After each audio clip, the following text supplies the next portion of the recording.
Buenos días y bienvenidos a un nuevo episodio de BioWatt. Hoy tenemos con nosotros a Carlota Olmos.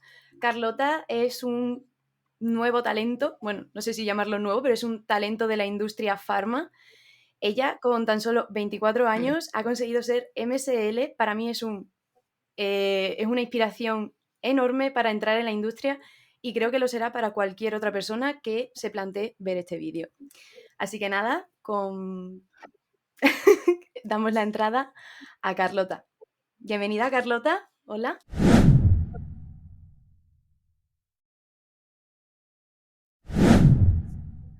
Hola Paula, ¿qué tal? Bueno, primero, muchas gracias por esta introducción. Gracias por tus palabras, ¿no? Bueno, me alegro que pueda ser una inspiración para ti, para cualquier persona que pueda estar escuchándonos. Entonces, bueno, para presentarme un poco, pues bueno, ya lo ha dicho un poco Paula, ¿no? Yo soy Carlota, soy de Barcelona, soy de formación biomédica, estudio biomedicina en la Universidad Autónoma de Barcelona y como dice Paula, a día de hoy me dedico, bueno, soy MSL o Medical Science Liaison, que luego pues entraremos un poco en detalles en qué es la posición, ¿no? En qué consiste y cómo un poco hemos ido a parar en este sector y en esta posición en concreto que es muy apasionante y luego pues daremos un poco más de detalles. Bien, Carlota. Muy bien. Bueno, dices que estudiaste ciencias biomédicas. Allí, ¿en qué momento tú decidiste que ibas a dar el paso a la industria? Vale, bueno, a ver, yo empecé el biomedicina un poco primero por mi curiosidad en la ciencia, me gustaba mucho el tema de la biología y la ciencia relacionada con el tema del ser humano, ¿no? Me planteaba varias carreras dentro del tema científico, pero biomedicina me parecía súper apasionante por el contacto, ¿no? Entre la biología y la medicina humana en concreto. Entonces, bueno, yo cuando estaba en la carrera sí que es verdad que empecé un poco, pues bastante perdida, como todo el mundo, yo creo, y sabía que había muchas salidas laborales, pero no sabía por dónde empezar, ¿no? Entonces, el cómo yo me fui acercando a la industria farmacéutica fue un poco prueba-error en el sentido de que fui probando diferentes salidas a través de prácticas, que yo creo que es algo muy, muy bueno que la gente puede hacer cuando está estudiando, para ir descubriendo a través de tu propia experiencia, ¿no? Además de lo que te puedan contar, pues vivirlo tú en primera persona. Entonces, yo me fui un poco pues probando. Entonces hice por un lado prácticas en divulgación científica y vi que el tema de la comunicación me gustaba mucho. Luego también yo era profesora particular durante todos los años de carrera, hacía pues a niños de secundaria y de primaria, o sea, hacía digamos sesiones, ¿no? de educación y con lo cual también vi allí que el tema de docencia me gustaba mucho. Luego también hice prácticas en investigación en el laboratorio básico, ¿no? Porque las teníamos que hacer en la carrera básicamente. Allí vi la parte más científica, pero también acabé de ver que no era lo que yo quería hacer, aunque es súper necesario, ¿no? Y realmente, obviamente, es súper importante, pero sí que cada uno pues tiene que encontrar su lugar, ¿no? Y luego hice otras prácticas, que en este caso ya, pues, cuando estaba acabando la carrera, entré en Novartis, que era ya como la tercera pata, ¿no? Vi divulgación, ciencia, investigación, y luego me faltaba empresa, ¿no? Entonces, allí yo ya fui, ¿no? buscando información sobre la industria y pude acceder a estas prácticas en parte porque estaba yo ya en LinkedIn, me estaba informando, ¿no? Ya estaba pues viendo un poco cuáles eran las salidas, ¿no? Y básicamente lo que hice fue pues probar. Entonces, a raíz de eso, pues pude hacer como un descarte, ¿no? Iba descartando cosas y al final, pues, con lo último que me quedé, que fue, pues, en este caso, ¿no? La industria farmacéutica, y así que decidí, pues, dar siguientes pasos, ¿no? Que fue, pues, seguir formándome en el tema de la industria farmacéutica y a raíz de eso, pues, bueno, hice un máster, que luego lo comentamos, y quise seguir pues formándome en la industria haciendo también otras prácticas a posteriori y luego pues bueno, el camino que me ha llegado hasta el día de hoy de estar trabajando, ¿no? en lo que es el sector ya pues en activo, o sea que fue un poco de curiosidad yo creo y de ir descubriendo cada una de las cosas, porque a mí la carrera jamás me hablaron de la industria farmacéutica, no sé a ti, pero a mí no.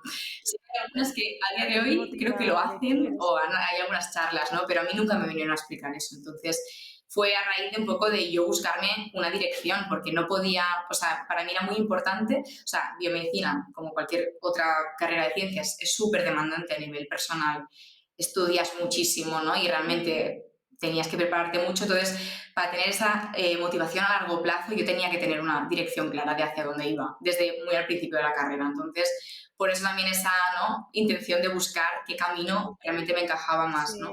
Sí. Yo, por ejemplo, cuando estuve en la carrera, como a ti te pasó, no se nos habló de lo que era la salida de la industria, pero es que a mí en ningún momento me dio por meterme en LinkedIn o por hacer cualquier cosa diferente que no fuese investigación. No me dio por conocerlo. Entonces me parece súper bueno pues, tenerte como ejemplo, porque cualquier persona que esté en la carrera, vamos, yo es que para mí hacer unas prácticas en una empresa estando en la carrera no era viable.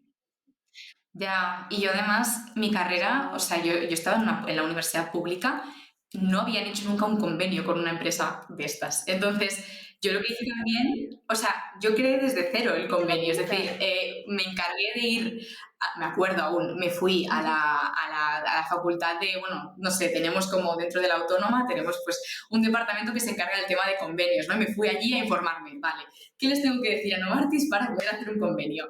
Y yo estaba todo el rato en plan recursos humanos de UAB, ¿no? En plan, y a partir de allí creamos un documento que en su día no existía, pues un poco por ser pesada. O sea, yo fui allí varias veces a preguntarlo, ¿no? Hasta que vi la forma en que eso pudiera ser posible, porque la universidad pública también puede hacer convenios con las empresas privadas, ¿no? Que muchas veces nos pensamos que no, pero hay que buscar un poco también, bueno, ¿y por qué no? O sea, vamos a buscarlo. Entonces, yo creo que ahí también tuve esa persistencia de decir, no, pues yo quiero hacerlo. Y al final, pues conseguí, pues eso, los papeleos, o sea, no fue fácil, ¿eh? O sea, tuve que buscarme la forma porque se tenían que dar de alta en las plataformas del autónomo, bueno, o sea, fue un poco lío, pero al final se pudo hacer, bueno, es una relación entre empresa y universidad y al final pues ningún problema. Y bueno, yo creo que también ha sido un inicio de a posteriori en la carrera, pues como ya pudieron aprender, ¿no? Cómo se hacían estos convenios, luego pues creo que se han podido hacer más de este tipo, ¿no? Entonces, pero bueno, en algún momento hay que intentar hacerlo, ¿no? Así que, Qué no bueno, sé. Carlota, pionera. Sí, no, te tienen que agradecer todos tus novatos el convenio que hiciste. Sí, no, es que además fue como, esto no existe, yo me acuerdo que yo se lo decía a la gente de mi carrera y me decían, pero esto no se ha hecho nunca. Y yo, bueno, vale, pero a mí me han dicho que sí y yo quiero hacerlo. Entonces, y fui varias veces, me acuerdo que es que fui varias veces a preguntarlo y la gente al principio no sabía muy bien cómo gestionarlo. Y al final, pues a raíz de buscar información y tal, y de ser yo pesada, pues lo hicimos. O sea, al cabo de 2 semanas ya estaba yo empezando en Novartis, que además, bueno, empresa grande también, o sea que para aterrizar fue como un reto. Y yo además estaba haciendo el TFG, y yo estaba haciendo además 4 asignaturas, y yo acabo de aterrizar de mi Erasmus. O sea, no era el mejor momento tampoco para hacerlo, pero se me acababa el tiempo. Entonces yo quería hacerlo antes de acabar la carrera, ¿no? Y nada, por pesada. Por pesada se consiguen muchas cosas. O sea, bueno, el no ya lo tienes. Y es que tengo ese lema integrado en mi cabeza siempre. El qué puede pasar, o sea, ¿qué es lo peor que puede pasar? ¿Que te digan que no? Pues bueno, pues lo habrás intentado, ¿no? O sea, entonces que no te queda ahí la espinita clavada de no haberlo intentado en su día, ¿no? Por lo menos, pues te lo ocurra si consigues bien y si no, pues nada, aprendizaje para otra. Eso es así. Completamente de acuerdo. ¿Y qué tal fueron esas prácticas en una empresa grande de primeras? ¿Cómo Pues la verdad que fue un reto en el te las sentido de que, vistes? claro, yo nunca había estado en un mundo corporate de business, además Novartis, que es como un transatlántico, claro. Yo venía de la carrera tan tranquila, aterrizando de mi Erasmus, que estaba yo aún aterrizando, digamos, a la normalidad a través de la universidad. Y había muchísimas cosas que yo no entendía, muchísimas palabras en inglés que se usan, muchísimos acrónimos, muchos procesos. Tuve la suerte de que tuve como una mentora, digamos, una tutora, ¿no? Que era muy cercana, también una persona joven que, pues bueno, creo que me entendía bastante. Y en ese sentido, pues bueno, fue más ligero, yo creo, ¿no? Ese acompañamiento yo creo que me permitió un poco entenderlo. Pues sí que es verdad que al principio no entendía nada, iba súper perdida. Además, estaba en el área de Customer Engagement, que estaba dentro de un departamento que se llama Innovación, Transformación e Innovación, con lo cual tampoco es un departamento como de los más comunes para hacer prácticas. Entonces, tampoco había tanta información al respecto. Entonces, para mí era todo como un descubrimiento uno tras otro. Pero bueno, al final, pues en el día a día ya te vas acostumbrando, vas aprendiendo, ¿no? Y bueno, como todo en la vida, pues vas aprendiendo, ¿no? Y esas fueron las primeras prácticas, pero bueno, luego ya pues con las segundas ya acabé de afianzar un poco más y con el máster pues también la parte teórica ya me acabó de complementar todo, o sea que fue un progreso poco a poco de aprender. ¿Cuáles fueron esas segundas prácticas? Sí, pues mira, yo estuve más o menos Novartis. 8 meses y en paralelo salieron las convocatorias del Talent Graduate Program de Sanofi.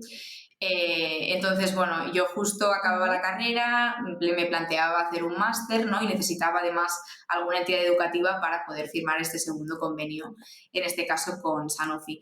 Y Sanofi tenía plazas en departamento médico, que a mí era algo que yo desde el principio quería entrar porque, bueno, por perfil, por tema personalidad y por curiosidad pura de que yo quería probarlo, pues bueno, yo tenía en la mente, ¿no?, de que quería en algún momento pasar al departamento médico y sabía que se necesitaba experiencia en departamento médico para trabajar en departamento médico, normalmente, ¿no? Hay otros departamentos que es un poco más fácil, pero en departamento médico sí que suele ser más difícil. Entonces, pues vi la oportunidad allí y luego de bastantes entrevistas, unas cuantas, pues pude empezar en Sanofi, en el departamento médico, en este caso, pues en el departamento de, ¿no?, de inmunología, que la verdad que fue genial para realmente, ¿no?, pues conocer bien qué era departamento médico, conocer lo que es la posición que ejerzo a día de hoy y fue realmente el salto correcto, yo creo, para luego acabar de descubrir qué es lo que me gustaba y poder, pues, aprender de lo que a día de hoy pues voy aplicando en mi día a día, ¿no? O sea que fue muy buena decisión, yo creo. Por mi parte, pues apostar por hacer unas segundas prácticas, que hay mucha gente que dice, ostras, otras prácticas, ¿no? A priori puede parecer como, ostras, ¿no? Quieres ya empezar en el mundo laboral, pero para mí era un aprendizaje más, necesitaba ese aprendizaje de más y estoy muy contenta de haberlo hecho, ¿no? Y Sanofi en concreto, el programa que tienen de prácticas, la verdad que está muy bien. Yo siempre lo recomiendo a todo el mundo, pero sí. Te iba a preguntar, o sea, Pero eso prácticas, no, pero tú no ves cómo es el ambiente laboral real, aunque estés en las prácticas, porque, joder, si es así, merece la pena, yo creo que poder hacerte Sí. otras prácticas A ver, el concepto más de las saliendo de la prácticas carrera. yo creo que también depende mucho de uno mismo. O sea, las responsabilidades que tú tengas, tú obviamente también depende de tu implicación, tu proactividad y de tu curiosidad por aprender. Al final tú en las prácticas tienes unas responsabilidades obviamente menores, ¿no?, que una persona que está trabajando, pero las posibilidades que tú tienes de aprender y las oportunidades que tienes de aprender te las creas también tú mismo. O sea, tú al final estás en un equipo trabajando a un ritmo normal, digamos, tienes tareas normales como todo el mundo y el aprender más o menos depende de lo que tú quieras hacer y tu proactividad y también pues lo que acuerdes, ¿no?, con objetivos con tu manager, con tu tutor para hacer, ¿no? Sí que es verdad que el Talent Graduate Program de Sanofi es un poquito más como posición junior, tienes un poco más de responsabilidades, pero realmente en cualquier posición así donde hagas prácticas, digamos, tu nivel de implicación lo pones tú, ¿no? Entonces, yo creo que es muy personal y depende mucho también del equipo en el que estés y si apuesta más o menos por darte, ¿no?, responsabilidades, ¿no?, que yo siempre creo que es muy bueno que se le pueda dar esa independencia al trainee, digamos, a la persona en prácticas, porque luego el aprendizaje, ¿no?, la curva de aprendizaje es totalmente exponencial, ¿no?, a partir de aquí. Pero bueno, sí, depende mucho también de la empresa, de las limitaciones que tengan, porque, por ejemplo, hay empresas donde igual no te dejan, yo salía con los MSLs en campo, hay algunas empresas donde no te dejan hacerlo por temas internos de la empresa, así que también depende de eso, tu capacidad de aprendizaje puede también variar en función de lo que te dejen hacer o no, ¿no? Pero bueno, yo creo que si uno es proactivo y pide cosas, ¿no?, involucrarse en proyectos y demás, pues vas a poder aprender mucho más que si te quedas parado, no esperando que te lleguen las cosas de trainee, digamos, ¿no? O sea que también depende de ti ir más allá, Sí. yo creo. Y ya justo ahí, por lo que me dices, entonces ya tocaste lo que fue el rol de MSL, ¿no? Sí, allí yo creo, bueno, yo cuando estaba en un departamento médico al principio obviamente aterrizas, te enteras un poco de qué va todo y al cabo de unos meses sí que ya cuando entiendes más cómo funciona la Sí, que dinámica, yo desde el primer día ya dije, no, yo quiero salir a campo con los MSLs porque quiero entender la posición, porque me parecía fascinante, además yo ya venía bastante informada de qué era la posición y demás y yo lo tenía allí como muy claro. Y por suerte, pues tuve la suerte de encajar en un equipo que estaba súper abierto a eso, a acompañarles, a que me explicaran cómo su día a día, cuáles eran sus retos, ¿no? Y se me dio la oportunidad, pues eso, de poder ir con ellos, tanto en visitas como en advisory boards, en sesiones clínicas, ¿no? O sea, diferente tipología, ¿no?, en congresos, diferente tipología de tipo de actividades o escenarios que te puedes encontrar. Y luego, pues también yo como persona curiosa, pues muchas preguntas, ¿no? Y tenía mucho interés en aprender realmente de sus cosas, digamos, de sus trucos, de las cosas que hacían mejor, ¿no? Yo iba cogiendo un poquito lo mejor de cada uno, ¿no? Y como estaba justo en un equipo donde había muchos MSLs, tenía la suerte de un poco coger lo mejor de cada uno, ¿no? Y hacerme yo una idea de cómo yo veía el rol, ¿no? Y hacerme una constitución de cómo yo quería ser esa persona, ¿no?, a futuro. Y allí, pues lo bueno fue eso, que justo como pude ver cómo trabajaban y entender bien la posición, después en Sanofi se me dio la oportunidad de ejercer como tal de MSL, yo creo que en parte por eso, porque si no hubiera tenido esa oportunidad de tener esa relación tan cercana con ellos, difícilmente hubiera podido ejercer como tal de primeras. Igual todo se aprende, ¿eh? Y todo el mundo puede cambiar de roles, ¿eh? Pero eso lo facilitó bastante, yo creo, porque ya empezaba con una idea bastante clara de qué tiene que hacer esta persona en esta posición, ¿no? O sea que ayudó muchísimo, la verdad. Y los compañeros muy buenos en ese sentido, y siempre lo digo, sé ese junior que te hubiera gustado, o sea, sé ese senior que te hubiera gustado ser como junior, ¿sabes? Porque todos empezamos en algún momento, ¿no? Qué bueno eso. Ujú. Creo Totalmente. que es buen punto para aterrizarle a la gente que es MSL, porque estamos ya nombrándolo mucho y a lo mejor no lo conoce. Sí. Ujú. Hemos dicho que está dentro del departamento médico, pero ¿qué hace exactamente dentro de este departamento? Sí, empecemos por lo básico, que es el departamento médico, y luego vamos a MSL, que muchas veces además MSL son siglas Genial. y muchas veces la gente no sabe qué es MSL. Entonces, empezando por lo básico, bueno, dentro de la industria farmacéutica hay diferentes departamentos, diferentes, ¿no?, grupos de trabajo que se encargan de diferentes funciones, ¿no? Dentro de uno de estos es el departamento médico. Entonces, el departamento médico lo que hace es ser como el referente científico, ¿no?, dentro de la empresa, y se encarga de implementar una estrategia médica pues en base a unos criterios, ¿no? Entonces, dentro de este departamento médico, que hace muchísimas cosas, existen diferentes posiciones, y una de ellas es el MSL, que son siglas para Medical Science Liaison. Entonces, ¿qué es el MSL? El MSL es una posición de campo, es decir, una posición itinerante, una posición que pasa parte de su tiempo fuera de su casa o de la oficina, ¿no? Y que pues viaja bastante y se mueve bastante. Y el objetivo del MSL es básicamente ser el referente científico, ¿no?, de una zona o de un territorio en concreto para un producto o área terapéutica específico, ¿no? Entonces, eres como el nexo de unión entre el entorno clínico, los líderes de opinión que les llamamos, ¿no?, que son aquellos médicos que tienen una opinión muy sólida, ¿no?, y que tienen una cierta capacidad de influencia en la comunidad médica. Tú eres ese nexo entre esta comunidad científica y luego lo que es la industria farmacéutica, ¿no? Entonces, como MSL, tus funciones en el día a día pues implican pues ir a ver a estos líderes de opinión, a estos médicos, para informarles sobre las últimas tendencias científicas de tu producto o área terapéutica.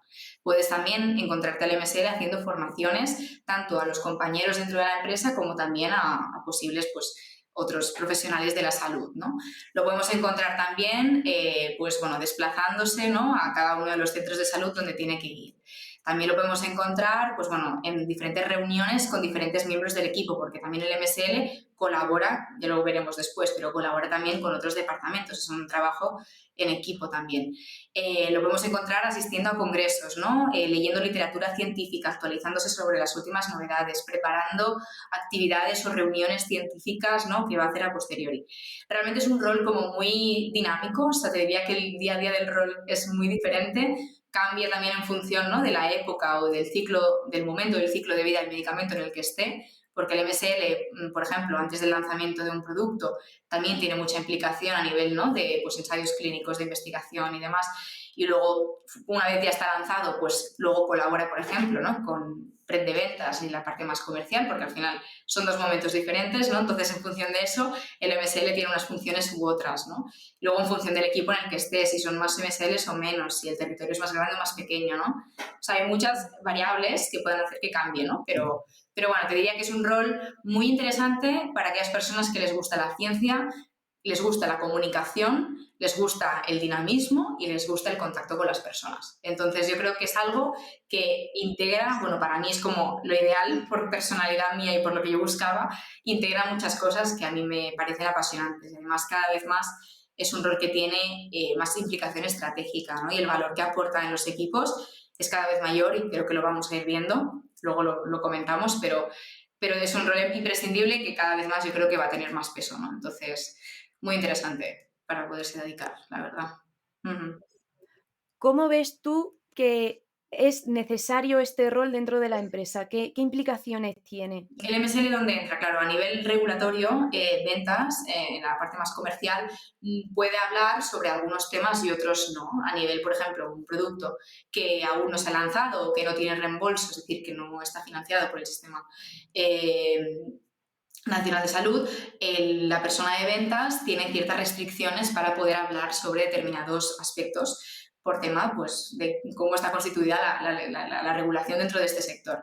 El MSL tiene una flexibilidad más amplia, en ese sentido puede hablar, como decíamos antes, de cuestiones que aún no han salido como aprobaciones, ¿no? Estudios que están en marcha, cosas previas, ¿no?, al lanzamiento de un producto, o una vez está lanzado, pues posibles indicaciones de futuro, ¿no? Es decir, el rango, ¿no?, de temas que el MSL puede abarcar es más flexible, ¿no? Y a nivel de valor científico, ¿no?, el impacto que tiene eso para, pues, el líder de opinión, ¿no?, el médico, poder tener ese tipo de, también de conversaciones más allá, ¿no?, de lo que es el producto en sí, también creo que aporta muchísimo valor, y también pues a la hora de poder iniciar proyectos, estudios, ¿no? O sea, es ir un poco más allá.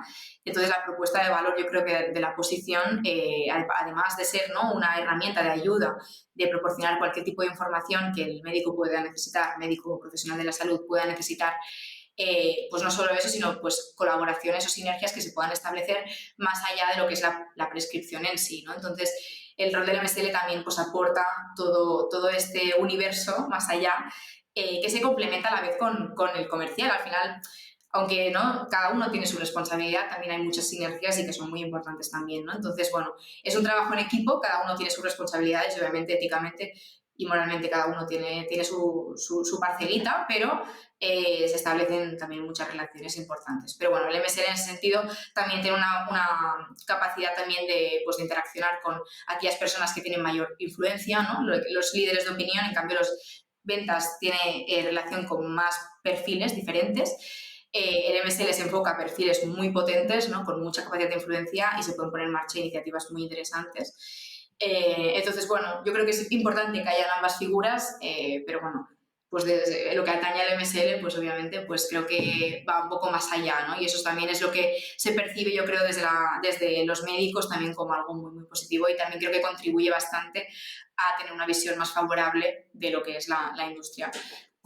También por esa voluntad, ¿no?, de ayudar y de forma neutral, no promocional, digamos, de ser una herramienta de ayuda y de fomentar la innovación y la investigación, ¿no? O sea que, bueno, yo creo que es muy necesario, ¿no? Y vamos a ir también un poco hacia allí. Cada vez vemos Mm. también más roles que van como, ¿no?, cambiando con el paso del tiempo hacia esa dirección, ¿no? O sea que...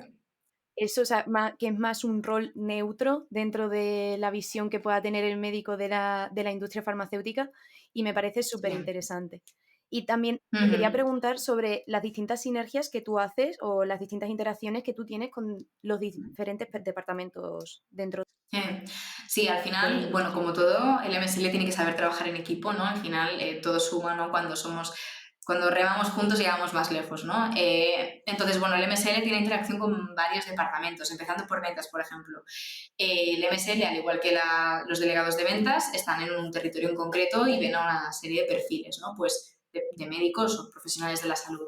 ¿Cómo interaccionan? ¿No? Pues, por ejemplo, pues coordinándose, ¿no?, para no sobreimpactar al mismo médico, ¿no?, o poder pues recoger información sobre el entorno científico, o sea, el entorno sanitario, y ver pues qué retos, ¿no?, a nivel local puedan haber, ¿no? Entonces, entre ambos pueden debatir sobre posibles proyectos o posibles iniciativas, y demás. Luego también, pues, yo que sé, por ejemplo, el MSL también en coordinación con los otros MSLs. Al final, todos tenemos que tener como un mensaje, ¿no?, bastante unificado, cada uno adaptado a las necesidades locales, pero también la puesta en común de pues, posibles insights, que le llamamos, que es información, ¿no?, que tiene la capacidad de influir en la estrategia médica, ¿no?, por ser información de valor que podemos poner, ¿no?, que podemos usar para poner en marcha diferentes proyectos o iniciativas que respondan a una necesidad médica no cubierta o alguna oportunidad, ¿no?, que pueda existir en el momento. Luego, por ejemplo, con otros departamentos, bueno, también dentro del departamento médico estaría el Medical Advisor, que sería un poco el que diseña la estrategia médica a nivel nacional, y con lo cual, pues a nivel de materiales, ¿no?, coordinación, también es importante que haya esa conexión.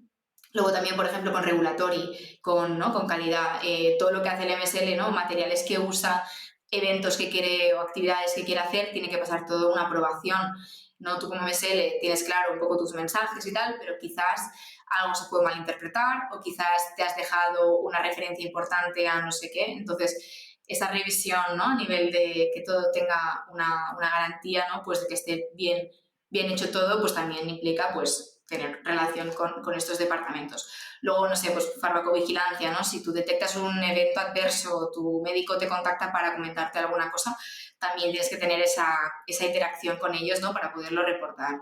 Luego, yo que sé, digital, omnicanalidad, ¿no? Luego, pues hacemos, por ejemplo, proyectos de educación médica, donde a veces incorporamos diferentes canales, diferentes formatos y también tienen que interaccionar con nosotros, ¿no? Luego, pues marketing, ¿no? Porque la estrategia médica nace del plan de producto, entonces tienen que ir de la mano también, ¿no? Y estar todos alineados. Ensayos clínicos, por ejemplo, también, ¿no? La unidad de ensayos clínicos y más de, ¿no? Toda la parte, lo que decía, ¿no? La parte previa al lanzamiento, ¿no? Y durante, cuando ya está lanzado el producto, no para de hacerse estudios, ¿no? Entonces también esa relación entre ensayos clínicos, ¿no? O I más D con el MSL también es súper importante, ¿no? Entonces, como ves, es un espectro como muy grande y también esas interacciones varían en función de lo que decíamos, ¿no? Del punto en el que esté el fármaco, ¿no? O el medicamento o el medical device. Yo digo farma, pero bueno, farma biotech, que también puede ser más allá, ¿no? O sea que, bueno, es un poco una interacción crossfuncional diversa y dependerá mucho del equipo también, sí. Muy diversa. Sí, yo no me imaginaba que fuese con tantos departamentos o con tantas O acceso, por ejemplo, interacciones, acceso al pero mercado, que me lo he dejado, realmente es pero que acceso al mercado, por ejemplo, es súper importante. El acceso al mercado también tiene sus figuras. O sea, acceso al mercado es el departamento que se encarga, ¿no? Un poco de la introducción, ¿no? De los medicamentos dentro del sistema, bueno, para no extenderme, dentro de este departamento de acceso al mercado también hay posiciones de campo que les llamamos RAMs y también están repartidos en el territorio, ¿no? También, entonces, esta coordinación, ¿no? Entre ventas, acceso y médico es súper importante, es clave también para el correcto acceso a los medicamentos, para identificar, ¿no? Retos que tenemos y identificar pues, posibles proyectos, iniciativas y soluciones que se puedan poner en marcha, ¿no? O sea que en ese sentido vamos muy, muy de la mano, ¿no? O sea, es importante. Y cuando no hay esa coordinación se nota. Cuando uno va por un lado y otro va por otro, también la imagen que yo creo que damos, ¿no? A los médicos de esta descoordinación tampoco nos interesa, ¿sabes? Porque al final cada uno va por su lado y al final yo creo que tenemos que ir todos juntos, ¿no? O sea, tenemos un objetivo común al final, ¿no? O sea que importante. completamente, completamente. Me parece súper bueno la estrategia de combinar todos juntos y que cada uno, mediante sus roles, contribuya de cierta manera. Es que me suena tan Bueno, esta es la teoría, armónico, ¿eh? tan... Luego la práctica Me gusta no es tan mucho. fácil. Es un reto. No, no es También te tan... encuentras, pues claro, dependiendo del perfil de cada uno, hay gente que le gusta trabajar más en equipo y gente que menos, ¿no? También aquí entran mucho los egos de las personas. Luego, pues bueno, hay dificultades, pero yo creo que al final es obvio que cuando nos ayudamos es mejor varias cabezas pensantes que una sola. Entonces, bueno, también como MSL, ¿no? También pues ser ese facilitador, ¿no? De proporcionar estos espacios de colaboración, ¿no? Todo el mundo, yo creo, dentro de la empresa debería facilitarlo porque todo el mundo tiene que trabajar en equipo, ¿no? Pero creo que también es bueno que el MSL sepa trabajar en equipo, que tenga esa capacidad, ¿no? De pues, escuchar, ¿no? De entender a las personas y de comportarse de una forma o de otra en función de la persona que tenga delante para intentar, pues, ¿no? Encontrar ese ámbito de colaboración que sea pues, el máximo, digamos, útil, ¿no? Y productivo posible, ¿no? Pero adaptándose pues, también a las circunstancias de cada persona. Entonces, bueno, también es un reto, como todo, trabajar con personas, pues implica eso también. Muy bien. Vamos a volver ahora un poquito para atrás en lo Sí, que es tu historia. Vamos a volver a ese momento de los másteres y demás. sí. Para todos aquellos, por más o menos la audiencia suele ser de personas que ahora mismo buscan entrar dentro de la industria.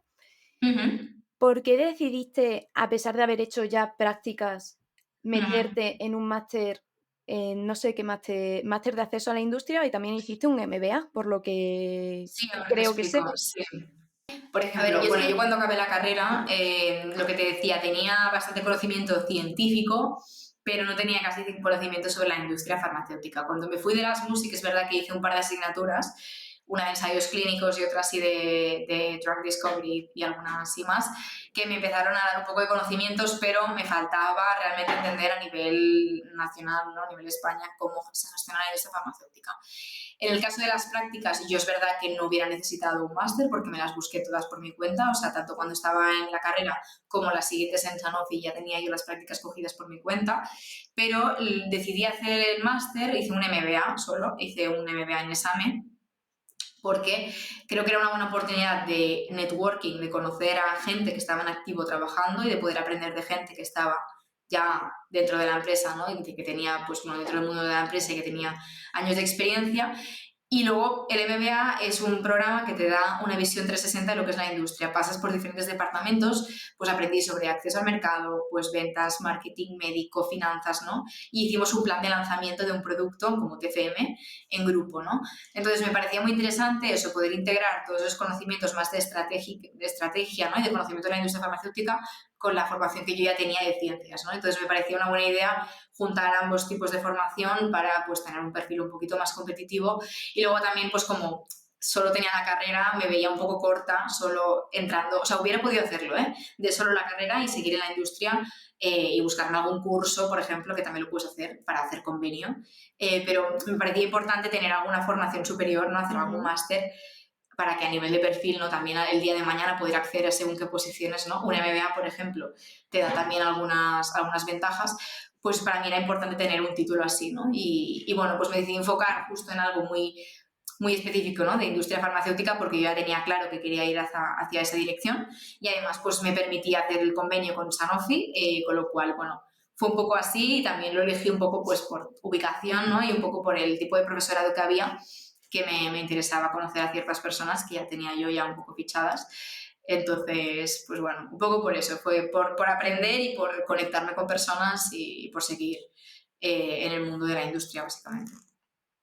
Es que creo que es muy importante también que veamos ahora la de oportunidades, porque ese ha sido tu recorrido, pero es que, bueno, justo podemos aprender mucho de tu recorrido, de no hace falta primero haber llegado al máster para poder entrar en la industria.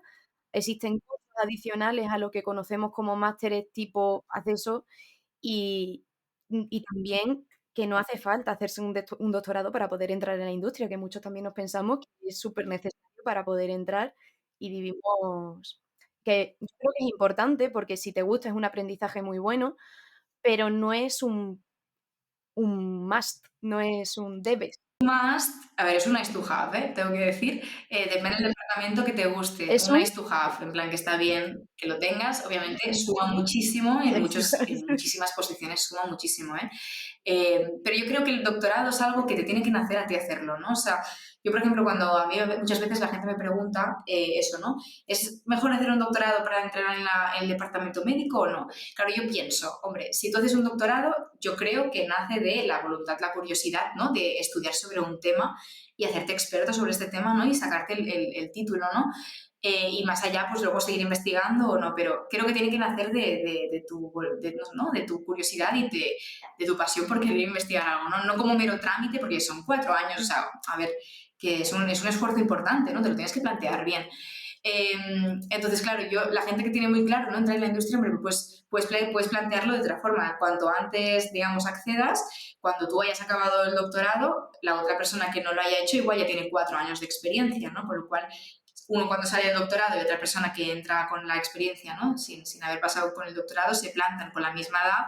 Uno tiene 4 años de experiencia en la industria y uno recién empieza y hace el máster para acceder. Entonces, también te tienes que plantear eso, ¿no? Luego sí que es verdad que, por ejemplo, el departamento médico sí que el doctorado se valora muchísimo. Posiciones como MSL, Medical Advisor, incluso luego para, si quieres ser director médico, Medical Manager, sí que es verdad que te puede suponer un plus. Ahora, yo conozco muchísimas personas que no lo tienen y están en esas posiciones, es decir, no es un requisito indispensable. Sí que es verdad, por ejemplo, Estados Unidos, ¿no? Hay algunos países que lo tienen más claro de que tienes que ser incluso médico o ya no es doctorado, sino ya licenciado en medicina para acceder a estas posiciones. Aquí en España también lo vemos en algunas empresas que son así, ¿no? Más estrictas con el tema de los títulos, pero sí que es verdad que si tienes una persona con mucha experiencia y una persona que acaba de salir, ¿no?, de la academia, normalmente la experiencia te va a pesar más, porque al final les da un poco más de garantías de que esa persona conoce el rol y ha estado familiarizado con el entorno de la industria farmacéutica, ¿no? O sea que bueno, yo creo que si haces el doctorado tienes que hacerlo porque quieres hacerlo y no... Pero bueno, cada uno decide un poco su camino, ¿no? O siempre puedes hacer un doctorado más adelante, no sé. Hay muchas formas de hacerlo. O hacer un máster o hacer un curso que te permita hacer un convenio, es decir, opciones hay varias, ¿no? Pero bueno, que el doctorado está claro que aporta mucho, pero yo creo que lo tienes que tener muy claro para hacerlo, ¿no? O sea que es maravilloso, las personas que salen con un doctorado salen Sí, muy preparadas, pero bueno, que es un sacrificio personal y que tienes que estar seguro que quieres hacerlo, ¿no? Porque si no son 4 años que se te van a hacer bastante duros, ¿no? O sea que como trámite 4 años, ostras, piénsatelo 2 veces, ¿no? El esfuerzo que claro, implica, ¿no? claro, Pero bueno, cada uno elige su camino, obviamente, y aporta muchísimo, hagas lo que hagas, ¿eh? Eso seguro, será muy bienvenido. completamente. La verdad es que lo explicas que da gusto, Mm. Carlota. Yo siempre que hablo contigo me me encanta porque tienes un discurso No bueno, es quiero que tampoco en es plan que que no se vea, ¿no? Que no, el doctorado no sirve para nada. No, no, sirve para mucho. O sea, ojalá, a mí me encantaría tener un doctorado, ¿no? Pero desafortunadamente, pues bueno, yo no tengo esa curiosidad ahora mismo de hacerlo, ¿no? Pero valoro mucho que cuando una persona lo tiene, porque, ostras, también demuestra que pues, esta persona, pues, jolín, ha estado 4 años, ¿no? Bueno, capacidad de esfuerzo, de perseverancia, resiliencia, capacidad de adaptación, analítica, es decir, para mí un doctorado, una persona con un doctorado tiene, ¿no? Lo pongo en otro nivel, ¿no? Pero bueno, que sí que es verdad que creo que tenemos que sacarnos esa presión de, no, es que si no tengo tal, no voy a ser tal. No, no, yo creo que cada uno con sus habilidades y depende de lo que tú te trabajes, eres capaz de llegar donde quieras y tú mismo te vas a montar tu carrera profesional en base a, pues bueno, tu capacidad de esfuerzo, de perseverancia, ¿no? Y demás. O sea que no creo que tengamos que tener tantos requisitos, ¿no? Y tanto titulitis dentro, sino que un poco nosotros mismos somos un poco más dueños de nuestro destino, ¿no? Entonces, bueno, que cada uno elija según lo que realmente le apetece hacer. No realmente hacer algo porque es lo que hay que hacer. Entonces yo creo que, ¿no?, eso a veces nos ujú, lleva al cansancio, a quemarnos, ¿no? Y realmente no consigues lo que quieres sí, y te pierdes un poco en el camino, ¿no? No sé. completamente. El problema es que a Claro que es veces lo no que tenemos queremos. porque yo creo que si tú tienes clara si tú te haces un estudio Sí. vale, yo quiero entrar en la industria, ¿pero Ujú. dónde? Pues primero te tienes que hacer tu estudio previo de, ah, vale, pues este rol va conmigo y este no, no sé qué. Y en el momento que ya sí tienes un poco más claro por dónde ir, sí que puedes Mm. crear una vía y enfocarte en eso, pero evidentemente, sí, si no lo tienes claro y no sabes por dónde quieres tirar, a veces el doctorado parece la mejor opción porque es como, bueno, así se me van a abrir puertas seguro, porque es un título más Totalmente. y creo que muchas veces está ahí el problema, en el no autoconocimiento y no pararse a ver por dónde quieres tirar. Y que quizás imagínate que tú descubres que te gusta acceso al mercado. Oye, o marketing, quiero decir, a veces, claro, ¿no? Nos ponemos como ¿no? De que tengo que tener el doctorado porque así voy a estar súper preparado para todo, pero igual realmente no te hacía falta, ¿sabes? Entonces, a veces hay que parar, es lo que decías, autoconocimiento, eso es una palabra que yo tengo aquí escrita. Es que es el principio. Entonces, primero, ¿quién soy? ¿Qué quiero? ¿Qué me gusta? ¿Cuáles son mis valores? ¿Cuáles son mis objetivos? ¿No? Y tienes que trazar un poco un plan, una estrategia de qué es lo que quieres, no simplemente, muchas veces vamos con el piloto automático de esto es lo que hay que hacer. Bueno, y no, y si no, o sea, cada uno decide dónde quiere ir, ¿no? Entonces, ¿no? Muchos nos metemos en la rueda esta de carrera, máster, tal, tal, y nunca vas, nunca, o sea, nunca estarás lo suficientemente preparado para tu autoexigencia, dependiendo de cómo seas, ¿no? Pero que el límite te lo pones tú, ¿no? Entonces, es muy importante eso, hacer un paso atrás, informarte bien, preguntar mucho, ¿no? Aquí entramos en el tema LinkedIn, ¿no? Y de las personas y fijarte las trayectorias de los demás, cómo lo han conseguido, preguntar consejos, informarte bien sobre el sector, qué posibles salidas hay, qué posibles vías hay para acceder a ellos y no quedarte con lo que piensas, ¿no? Que es, o con el status quo o con lo que te han ido diciendo con el paso del tiempo y ser crítico y tomar tu decisión meditada y también en base a lo que a ti te guste, ¿sabes? Porque igual resulta que tú quieres hacer médico, te haces el doctorado, imagínate que luego llegas y no te gusta el departamento médico. Pues igual te lo podías haber ahorrado, ¿no? Pero claro, empieza por parar un momento y pensar bien, ¿no? Ese siguiente paso, que a veces creo que vamos todos, nos da a veces un poco de miedo pararnos a escuchar nuestros sentimientos, ¿no? Y nuestras reflexiones y es lo mejor que podemos hacer, ¿no? A nivel de crecimiento personal. Luego nos va a ayudar mucho a enfocarnos directamente, ir a por todas, a por lo que realmente queremos que nos va a gustar más y lo vamos a disfrutar más, ¿no? O sea que súper importante. ¿Eso crees que también es importante a la hora de cuando ya estás solicitando trabajo y vas a las entrevistas? ¿Cómo Ujú. crees tú que es de necesario conocerse para realmente poder acceder a un puesto? Muchísimo, Porque muchísimo. Al final, una entrevista es venderte a ti mismo. ¿Y cómo te vas a vender a ti mismo si no sabes quién eres? Entonces, súper importante. Yo las entrevistas, que yo soy de prepararme muy bien las entrevistas, pero antes de entrevista, de mirar las job descriptions y tal, que es importante amoldar tu discurso a eso, que eso es otro tema, todo empieza por cuál es mi propuesta de valor, cuáles son mis puntos fuertes, mis puntos débiles, cómo yo explico mi historia. ¿No? Porque ellos van a tener el currículum delante, pero lo que va a diferenciar es cómo tú lo cuentes y cómo tú adaptas tu comunicación, ¿no? Tus habilidades, tu experiencia a lo que puedes aportar en ese rol en concreto. Entonces, eso pasa por un periodo de autoconocimiento, de reflexión de quién eres, ¿no? Y hacia dónde quieres llegar. Y luego transmitir esa seguridad en dónde quieres ir, ¿no? La típica pregunta, ¿no? ¿De dónde quieres ir a 5 años? Eso también ya denota un poco, ¿no? De si tienes las cosas claras, de si quieres realmente apostar, ¿no? Por ese proyecto más a largo plazo, ¿no? Es súper importante. Y pues puntos débiles, áreas de mejora, ¿no? Y puntos fuertes que puedas, ¿no? O que aportas tú en el rol, eso implica por un parón previo de decir, ¿vale? ¿Quién soy yo como persona y qué puedo aportar? Si no haces eso, difícilmente, digamos que en la entrevista pues vas a ir un poco improvisando, ¿no? Pero eso lo tienes que tener súper claro y transmitirlo y tu motivación por esa posición, ¿no? Porque también te suelen preguntar, ¿no? ¿Y por qué este cambio o por qué esta posición, por qué esta empresa?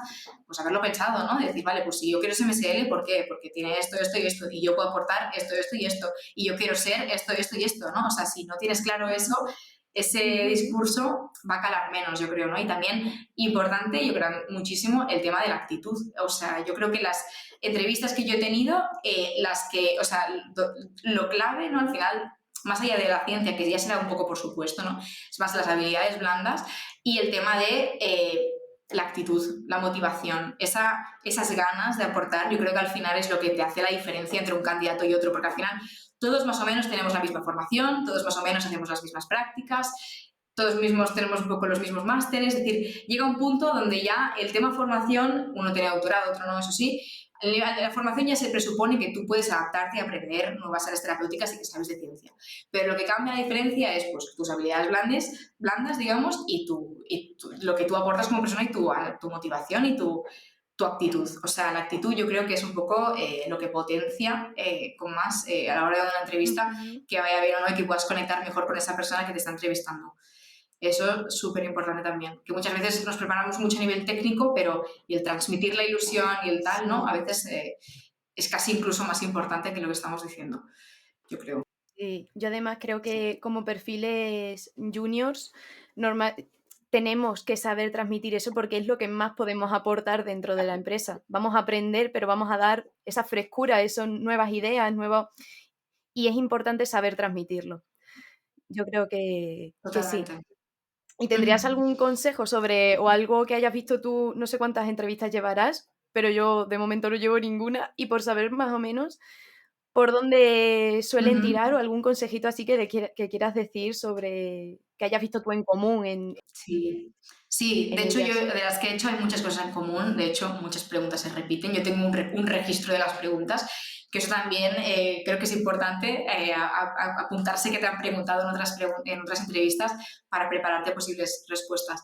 Entonces yo como consejos, bueno, yo siempre cuando tengo una entrevista me fijo muy bien en cuál es la oferta de empleo, qué habilidades piden, qué responsabilidades va a tener esa posición y adaptar un poco qué es lo que ellos piden con lo que tú vas a contar, eso es por un lado. Luego también hacer investigación sobre la empresa, qué productos tienen, cuál es su cultura, cuáles ¿no? sus valores, e intentar tú también pues, transmitir esos valores o comunicar ¿no? que estás muy de acuerdo o muy en sintonía con lo que ellos transmiten o no, o si no te interesa la empresa, pues ya fuera, ¿no? Pero ser honesto con eso, ¿no? Yo creo que también ser una persona con integridad en ese sentido. Luego también pues, suelen ser muy preguntas, o sea, entrevistas por competencias. ¿Y qué quiere decir eso? Básicamente te preguntan, en vez de decirte qué es lo bueno, en qué eres bueno, cuáles son tus habilidades, no, te hacen preguntas sobre situaciones donde tú hayas tenido que usar esa habilidad. En vez de decir, por ejemplo, yo soy bueno trabajando en equipo, te van a preguntar, cuéntame una situación donde trabajaste en equipo y superaste un reto. Pues tú tienes que prepararte esas respuestas. Entonces yo, por ejemplo, antes de una entrevista me preparo posibles preguntas que me pueden hacer en base un poco a lo que piden. Pues si ya sé que piden una persona flexible, pues voy a preparar una situación donde yo haya sido flexible o donde haya tenido capacidad de adaptación, ¿no? Te anticipas un poco a esas habilidades en base a ejemplos tuyos del pasado donde puedas demostrar que tú tienes esas habilidades. Esa preparación para mí es fundamental tenerla en mente, ¿no? Cuando te preguntan algo, puedes recordar algo en concreto y lo tienes ya más fresco, ¿no?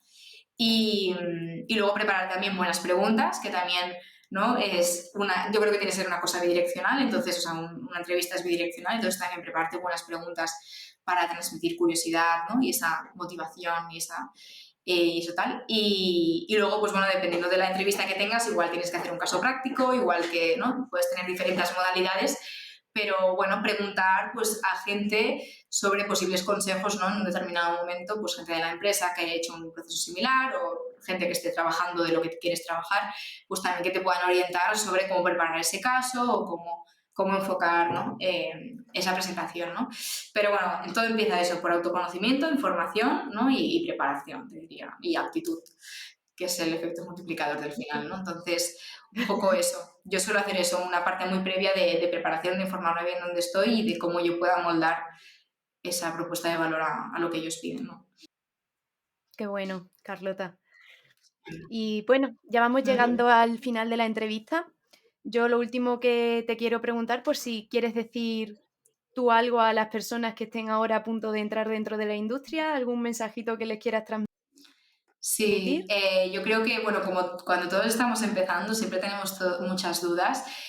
Yo creo que estar, por ejemplo, en redes sociales, ¿no? Como LinkedIn, es un muy buen sitio para empezar, para informarse, ¿no? Para inspirarse de personas que quizás están en la posición que tú quieres estar dentro de unos años y no tener miedo a preguntar a la gente. La gente está súper dispuesta, más que dispuesta a ayudarte. Todos hemos pasado por lo mismo, ¿no? Y no tener ese miedo, ¿no? De es que no sé, es que tal.